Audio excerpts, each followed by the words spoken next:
And welcome to another episode of the Football Smack Talk Show. I am your host, Ryan. I'm Eric. Welcome, everybody, to another wonderful episode Monday. We're starting a great week. We had a pretty decent thing happen for the Eagles today. We're going to talk about it. That, of course, is the signing of edge rusher Ryan Kerrigan. So we'll get into that in just a moment. But Eric, how was your weekend? What's going on? It was nice. Not a whole lot going on. Just the usual stuff. I had to go down the in-laws trailer. We helped them clean, and down by the shore. So getting ready for a nice shore season. Very nice, very nice. Yeah. Gary already at it. Didn't even give us 2 seconds to start the show. Gary, who is a known awful Cowboys fan, Philly is good for getting washed-up players past their prime. Yeah, no, Dallas has never done that. No, they've never given anybody a contract when they didn't deserve one. Oh, yeah, for sure. But yeah, that's the big news of today. Obviously, last week was the signing of running back Kerryon Johnson to the squad. And now this week it is Ryan Kerrigan, who, granted, isn't certainly his Pro Bowl self, 4-time Pro Bowler, played, limited snaps last year. Obviously, the Washington defense, especially that front seven, Right. pretty good, pretty young. So he didn't see that much time, but still managed to get 5.5 sacks, which is pretty impressive. And he'll go into a nice rotation. He plays mostly on the left side, so he'll spell Brandon Graham mostly.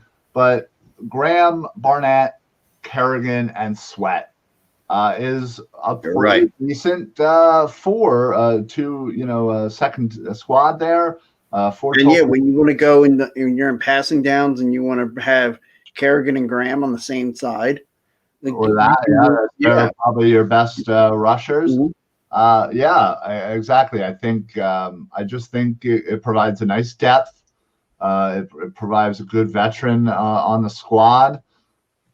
Excuse me. There's a lot of certainly a lot of young defensive players in that locker room there, and adding a veteran Pro Bowler is certainly an added thing. So I think it's a great depth signing. I haven't heard the numbers officially, but I can only assume it would not be for too much since, well, we don't have too much. So, so yeah, I think that was a great signing, great depth. And in fact, we're going to go dive deep into the defensive ends today. And in fact, Eric, if you want to we'll just jump right into it in a segment we call the state of the position.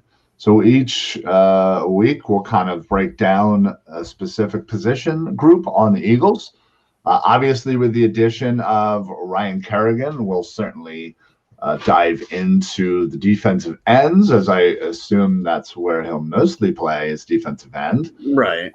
He's kind of one of those hybrid. He can, in the 3-4, he can certainly be that one of those outside linebacker edge rushers, or have his fingers in the ground and go to battle. So I'm sure Lane Johnson was super happy about the signing, so he didn't have to go up against Kerrigan once again. So, but yes, let's dive deep into the Eagles roster and the defensive end. Obviously, as I mentioned, Brandon Graham, Derek Barnett, Josh Sweat. Those are your main guys now with Kerrigan. But you still technically have players like Joe Osman, you have Matt Leo, Jannard Avery technically has switched over to linebacker, but I wouldn't necessarily be shocked if Avery does make the squad, just due to the fact that he could do a little bit of both. Right, he's versatile and can do both. I think that gives him a huge advantage. Look, this is a strong group, and it may be the strongest on the team. Yeah. Defensive end group. Yeah, absolutely. And then you have drafted rookie Teron Jackson, who still, in fact, I don't think the Eagles have signed any of their Not that I've heard. I don't believe so. I don't believe they have. So technically, he's still listed as an unsigned draftee, and then they also signed undrafted Jaquan Bailey, who out of Iowa State. So he certainly looks to try and make the roster as well heading into camp. So, it'll be interesting with that group. Like we said, the big four is certainly going to be, the most talked about, as that'll be the main rotation. But, some of those guys, maybe, the young kid, Teron Jackson, try and get some time in there. Osman's been here for a little while. So, he's certainly familiar with at least, the guys. Obviously, we don't know with the system yet or what we're going to run. But, and a lot of people with the Kerrigan signing kind of use that as an excuse to be like, oh, well, maybe we're going to do a 3-4 because that's what Kerrigan's, I guess, most comfortable in. But I still have no indication that we would run the 3-4. Yeah, and look, I don't anybody holding out for that. I think you're kind of wasting your time. I don't think that's in the cards. They just don't have the linebackers to where are you going to find 4 linebackers, let alone 4 NFL ready linebackers that are good on this team? Well, right, and obviously Kerrigan could certainly fit into one of those outside guys with with some of the guys they have, but you're still going to need another kind of edge rusher to be that other outside edge rusher. And they just, like I said, they just don't have it. So yeah, I was gonna say, are you going to ask Brandon Graham to step into that role, and then what? Yeah, I would hope not. Right. I think what we have right now is good. So I think this team is designed for the 4-3 rather than the 3-4.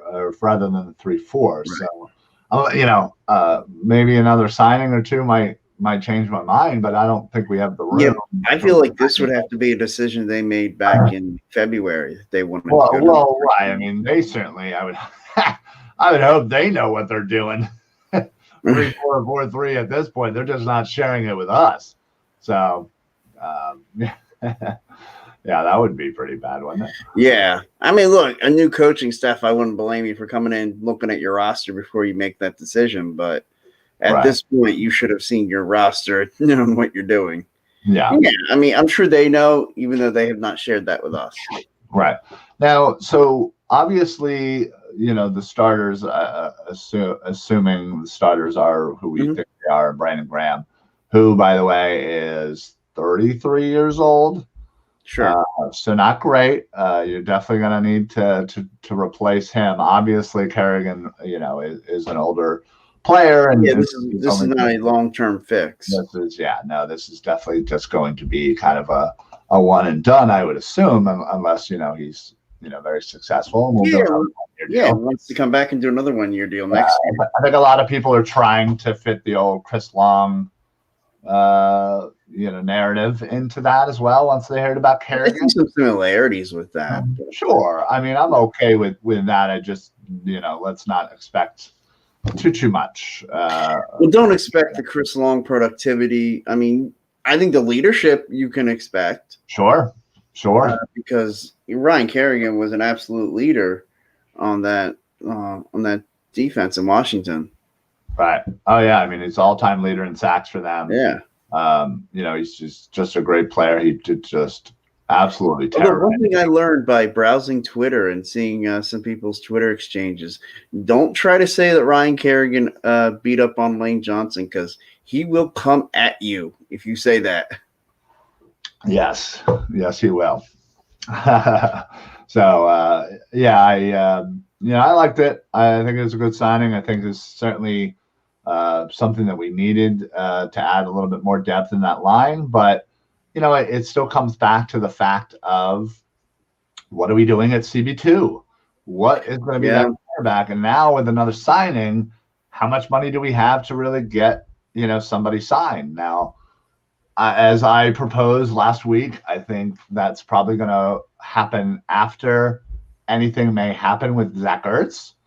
Sure. A new report just came out saying workouts, and then he's planning on not returning until, obviously he's either released or traded, which obviously he wouldn't be returning anywhere.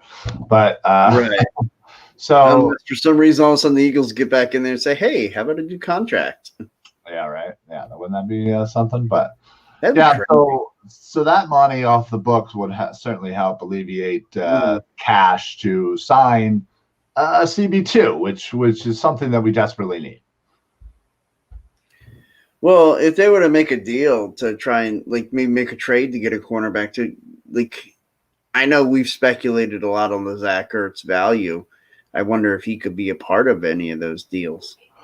Well, somebody had mentioned somebody like Stephon Gilmore, who seems to be kind of out of favor in New England, and probably could alone just be had for a third rounder. And his cap hit isn't that bad; it's like 7 something. For somebody of his ilk, I would assume it would have been a lot more. But Sure. If you throw in Ertz, offset the money, give him a fourth. Ertz and a Right. fourth. Does Ertz and a fourth get it done? Right? Yeah.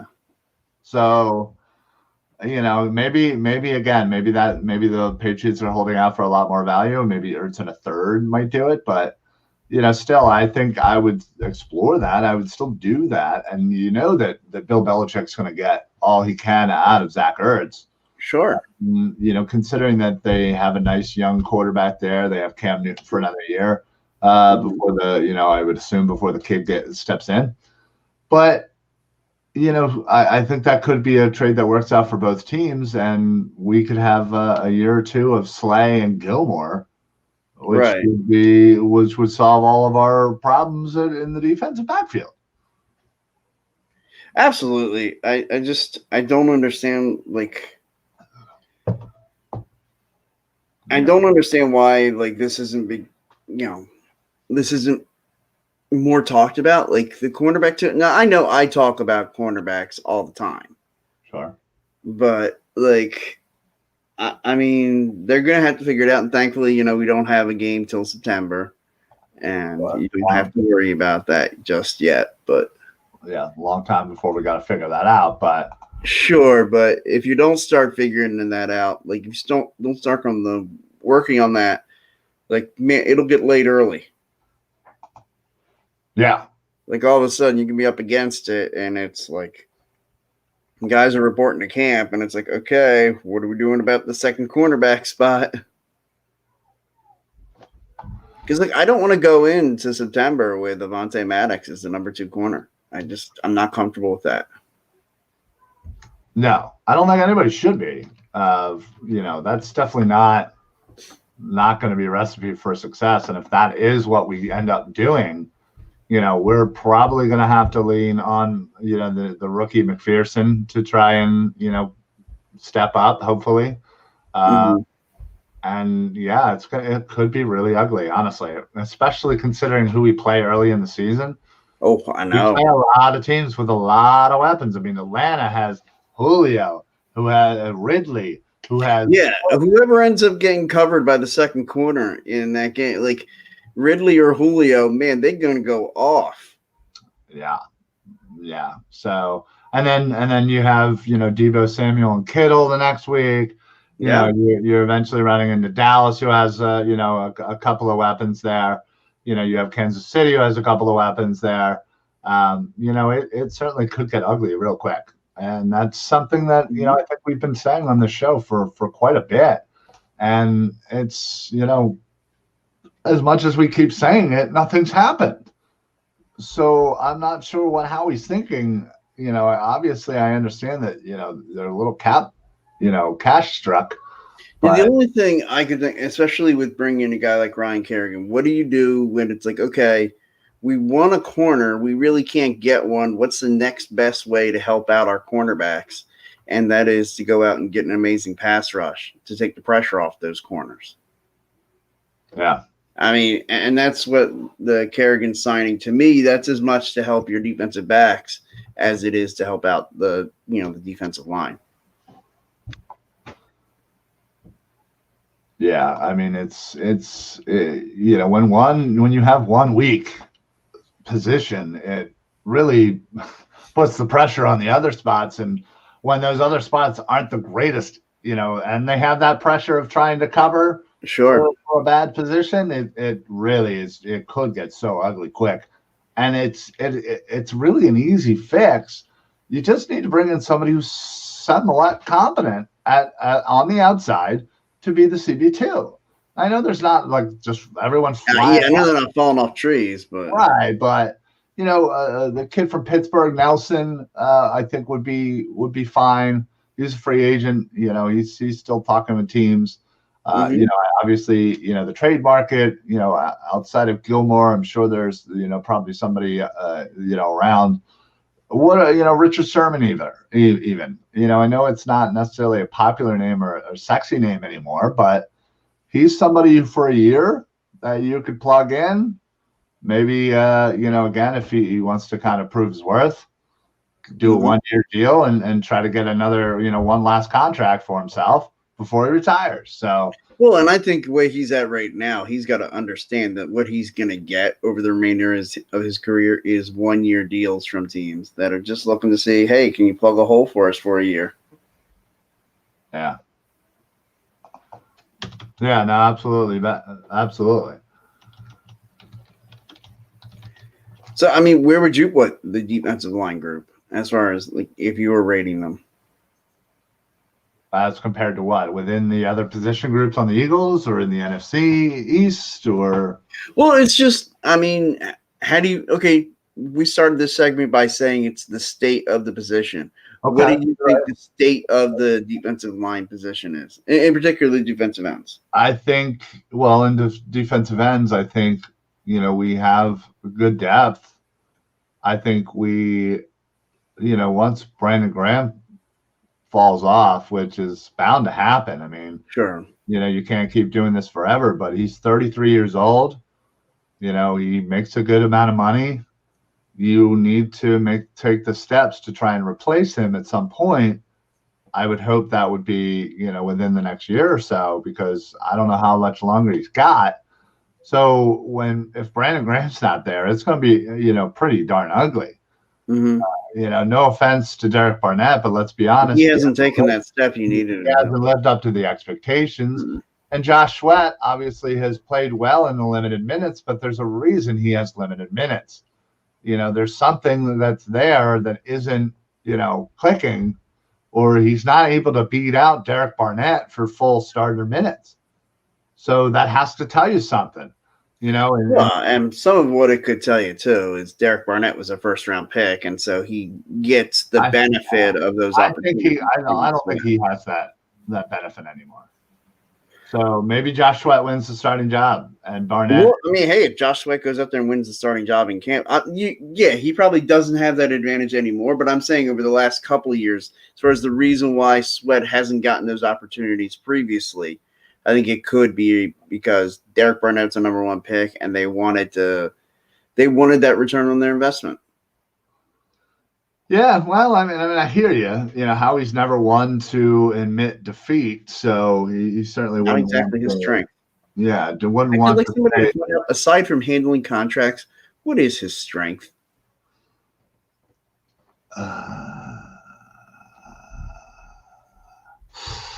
Yeah, me and Finneran, on the broadcast, I guess he is the lone Howie supporter, and I appreciate that. He comes out there and he stands on that island and he owns it. He owns Howie Island. Yeah, he does enjoy Howie a little bit more than the rest of us, which is weird. I mean, just knowing Finneran the bit that I do, I wouldn't have guessed that Finneran was a Howie guy. Same. I mean, I know him well, and I still don't get it. But yeah, unfortunately, really, we've kind of been beating this horse to death as far as the CB2, but there's not a lot going on right now. Obviously, the last week, 2 weeks, we've each signed somebody that I feel can provide pretty good depth. Mm-hmm. And obviously, we're not going to get anybody at this point that's super sexy. At this point, you're not going to get that right changing player. Yeah, with with the schedule coming out, it's funny, people are predicting, wins and whatnot. And somebody wrote an article, like an actual journalist wrote an article that's saying that the Eagles are going to get to 12 wins. Like over the next 3 years? And it just goes to show you the shit show that Philly actual journalism is at this point, that they just throw stuff like that out there. Like if I was an editor and one of my sports guys came up and said, hey, I had this great article about how the Eagles are going to win 12 games. I'm going to rewrite that. Get out of my face. Get out of my office. Do you have the schedule in front of you, or can you get it quickly? I can get it quickly, yeah. Do you want to see if hey, why don't we run down the schedule and see if we can find 12 wins? Not give it like win, loss, but can we find 12 wins on this schedule? Okay. All right. Let's go. Week 1, Atlanta.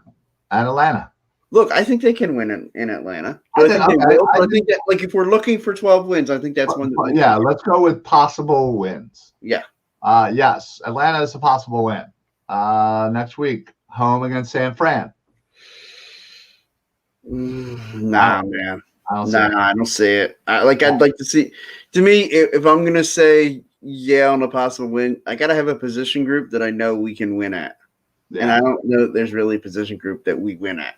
No. All right. Next week, Monday at Dallas. God. So I really have to say no shot at that one. No, we're not winning that one. No. Unfortunately, it's early. Cowboys all. I was going to say this is when the Cowboys are peaking. Right. Yeah. Exactly. All right. Next week, Sunday, 1:00 at home against the Chiefs. All right. Next week, week 5, Sunday at Carolina. Yeah, we'll win. Yeah, I can find that win. That can be one of our wins. We got 2 wins so far. 2. Both over the NFC South. Yeah, thank God. Speaking of the NFC South, Thursday, home against the defending champion, the Tampa Bay Buccaneers. All right, next up is Sunday, the 24th at Las Vegas. Yes, I think we can win. Yeah, I think we found 3 wins so far. Hey, next, on the hunt for 12. Can we get there? There we go. The 31st, Halloween at Detroit. Hey now, we just all right, next Sunday, week 9, against at home against the Los Angeles Chargers. No. They are a team on the rise. Yeah, is starting to come into his own. I don't see how we do it. Yeah, every year I try to look around and say, who is that team that reminds me of the 2017 Eagles? That they've got that young quarterback coming into his own. They've got a good, stingy little defense. They got a lot of injuries coming back. Remind me of that. A lot of injuries coming back. So yeah, they remind me of that kind of team. Okay. Team. So next week we are at the Denver Broncos, week 10. I think we could. Yeah, we got 5. 5. All right. Next week, New Orleans at home. I think we can. Yeah, I think we can. We got 6. No Drew Brees. I think that's certainly a possibility. Yeah. As good as they were the last couple of years. Absolutely. They're relying on Jameis Winston or Taysom Hill. They didn't really do much this offseason either. So I think it's a possible win. Yeah. All right. Next up, at the New York Giants, week 12. I think that's a possible win. Yeah. Especially, dude, the Eagles right now are living rent-free in the Giants' head. I know. All right, next up, December the 5th, week 13, at the New York Jets. Yes, we're not at that stage in our organization where we can't at least have a chance to beat the Jets. All right, we are on quite the little streak here. I know, right? 4 in a row of possible. So we're at 8. Going into our bye, we come out of it versus the Washington football team at home. So I think that's a possible. Yeah. So that's 9. We're at 9. All right. The next week is week 18 We got home at the wait. No, I skipped. Sorry. Yeah. Next is versus the New York Giants, which again I think is a perfectly winnable game. That's 9. That's 9. And the next week you have at Washington Football, winnable game. 10. And, but we're running out of games. And then we're running out of games. And then Dallas Cowboys, the last week of the season, week 18 on the January the 9th, at home. I think that's a winnable game as well. Absolutely. So I think. So we found 10 winnable games. It doesn't mean we think they're going to win on 10. Right? 1, 2, 3, 4, 5, 6, 7, 8. 8 just in the back half. Jeez. Yeah. 9, 10, 11, 12. No, we did find 12. We found 12. Okay. Atlanta. Yeah. Carolina. Okay. Vegas. Yeah. Detroit. Uh-huh. Denver. Mm-hmm. Saints. Mm-hmm. Giants. Jets. Washington. Giants. Washington. Cowboys. So that's 12. Oh, shoot. We found 12. All right. We found 12 we were winnable games. Now, again, the division. That requires us to go 5-1 in the division. That requires us to. Right. Now, granted, that, I think we go 2-4 in the division, most likely. Yeah. Maybe 3-3. I think we're splitting with the Giants. I can easily see the Saints whooping us. I can easily see the Vegas Raiders whooping us. Mm-hmm. Heck, I could even see Denver, honestly. They're not bad. Carolina certainly still has, Christian McCaffrey, and, Matt Rule's halfway decent coach.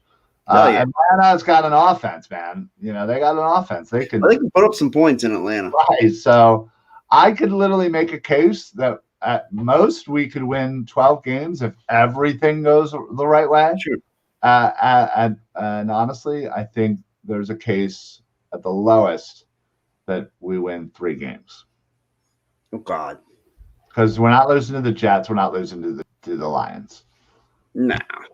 And then we're not going to get swept by the division. No. So that's 3. That's 3. So it's not pretty, but I don't know how you confidently say 12 wins. Yeah, I mean, look, we found 12 games that we think could be wins, but when we go through and do our, game by game prediction, that's not like I don't see us sitting there saying, "Oh yeah, they're going to win. They're going to win both Washington games." Right. And and both Giant games. Yeah, like I said, I think it's healthy to go into a season like this saying, "Hey, you know what? I'd be happy for a split, 3-3." Right. And I think that's certainly fair, but it's just it could get really, really, really, really ugly really fast. And I think a lot of that it would make me feel a lot better had we a competent cornerback number 2, because we're going up against. Look at that. I mean, like I said, Atlanta's got some weapons, San Fran weapons, Cowboys weapons, Chiefs weapons. Carolina has some weapons. DJ Moore, Sure. TMC. They got Robbie Anderson.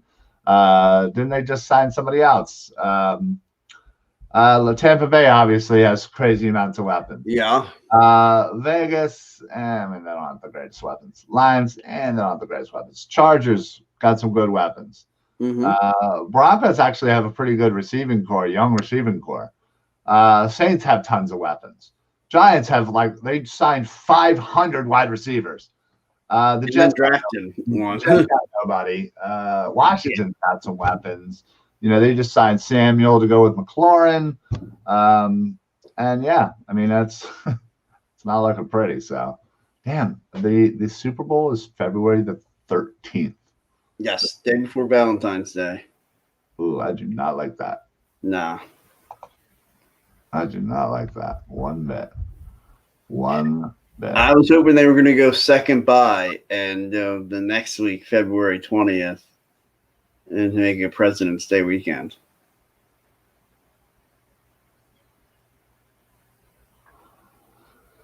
Yeah. Well, we'll see. It's going to be a little ugly, and hopefully, like I think we've said over the past few weeks, it's going to be a little rough with content here. We're already we're half an hour in, and I think we're done, right? Yeah, I mean, it kind of seems like it. Yeah. You know what? Before we get out of here, actually, Yeah. I want to talk to you about going to an away game. Yes.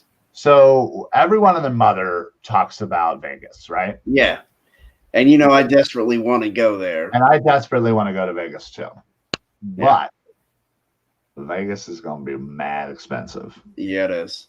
I've seen some like Philly sport trips or Philly fans trips. The cheapest would be like $2,500. I mean, tickets out there are like $700, and they're not going out. I know there's no way. I mean, me and my wife have separate bank accounts and everything. We do everything separately. So basically, as long as my stuff's paid, it don't matter. I do what I want with the rest of my money. I do what I want. I still can't see myself saying, "Yeah, I'm spending $2,500." Just to now, granted, it sounds amazing because you get 97.5 is going out there. You have a private magic show with fucking Dornbos. Sure. You have tailgates. You have the flight. You have a nice hotel on the strip. You got tickets. You got happy hours. They do it up. But like 2,500. Let me. I'm right on Philly Sports Church right now. Let me. I was say what we should do is look up some of the other ones. Well, that's the thing. Okay, so let's say without game ticket. Jeez, this is awful. Let's say the 400 level for the two of us. Yeah. Let's see. Let's go 2 per room. Okay. So looks like our total for 2 of us to go 4-night, 2 per room, with an upper 400 level, the highest level they have ticket, which is $695 per. We are looking at just under $5,600 for 2 of us. There's no way I'm pulling that off. Now let's transition to something a little bit better. Let's look at Denver. Okay. I would not mind Denver. So let's go 3-night stay. I'll be in Denver on Friday morning, most likely. What was that? I'll probably be in Denver. Oh, I was going to say, yeah. All right. So 3-night package, 2 per room. Everything is included, apparently, which is good. We are looking at a total of $1,500 for 2. See, I can probably swing $1,500 to Denver as opposed to $5,600 for Vegas. That is ridiculously retarded. So, and our good buddy, for a friend of the show, now has his own show, Broad Street South Sports Talk. Mike Fuji reached out to me the other day, and we were talking about it. And I was like, yeah, I want to go to Vegas, but it's super expensive. I don't know what I'm going to do. He's like, dude, what about Denver? I think, it would be cool to look into Denver. So I started looking into it. And listen, granted, it's going to be November the 14th, so it's going to be pretty cold probably. Sure. But Denver's a cool ass city. I've always wanted to go to Denver. And you're telling me $1,500 to book for 2 people? So you're saying $750 to get out there, hotel, ticket, tailgate. Let's see. Blah blah blah blah blah.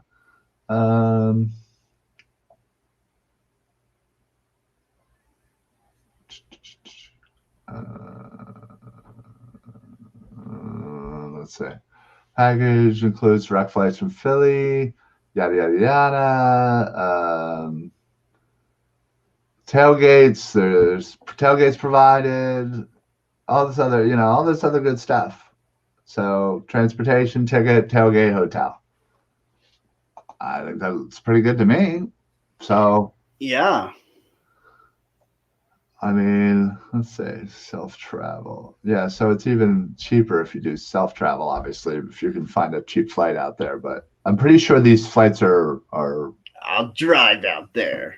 well, these flights are chartered. So it's just basically it's going to be all Eagles fans on a flight.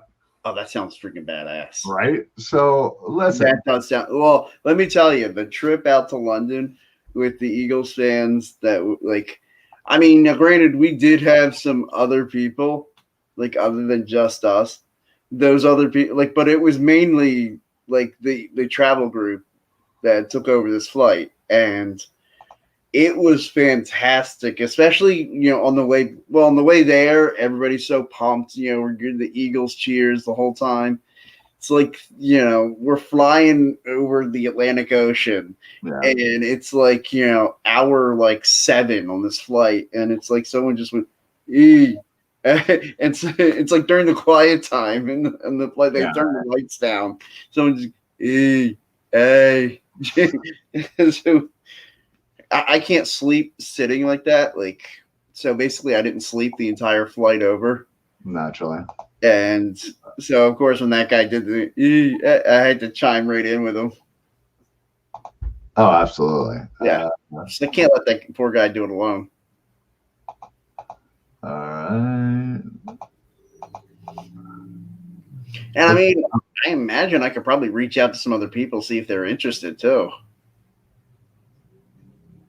I mean, I know our buddy who should be more of a friend of the show, but hasn't been as good a friend of the show as he should be, Mike Benzinger.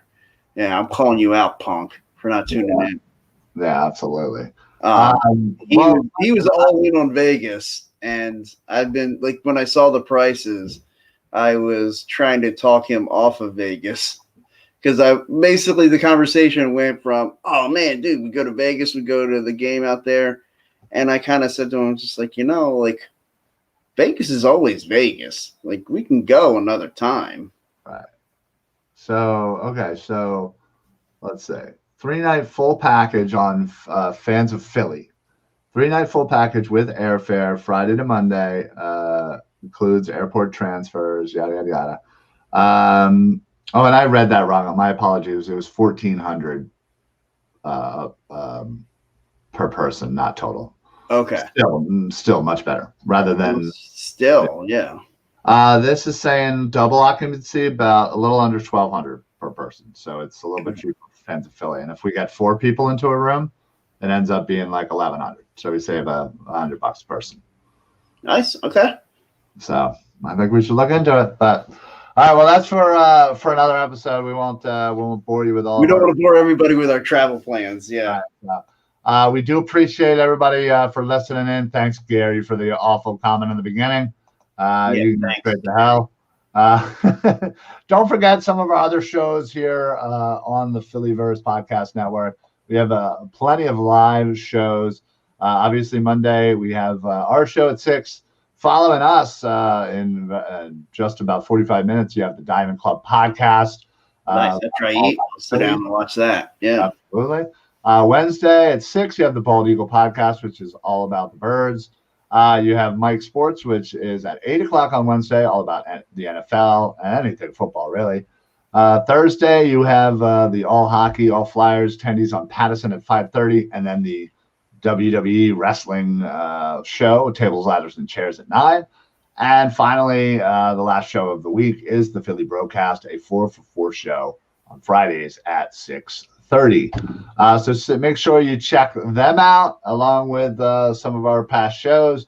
Make sure you go on to Facebook, Twitter, Instagram, YouTube. Make sure you follow, like, and subscribe. We are at Phillyverse4133 on Twitter.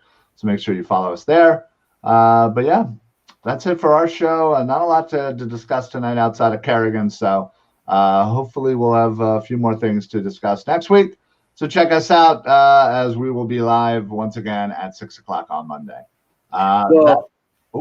Programming note. All I right. don't know when I'll be back from my trip, whether or not I'll be available for. The next show. Right. Yeah.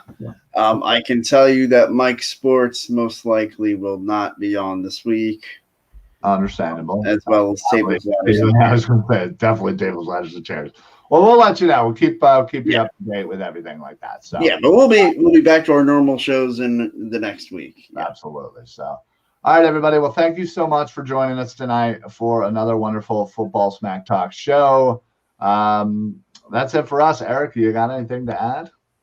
No. All right, gotta love it. So that's it for us. Thanks, everybody. We'll see you next week. Maybe you'll just see me. I don't know. But for the Football Smack Talk show, I am Ryan. I'm Eric. Happy football, everybody. Only 115 days to go. That sounds pretty good to me. We can do that. Yep. Do that. It's getting there. In 2 weeks, we'll be at 101. That'll be real exciting. We'll be under 100 very soon. Yeah, absolutely. All right, everybody. Thank you so much for listening. Make sure you like, subscribe, follow, and do all those other stuff blindly. Whatever social media tells you to do, just do it. Always listen. But we're out of here. Thank you so much. Go Birds. Go Birds.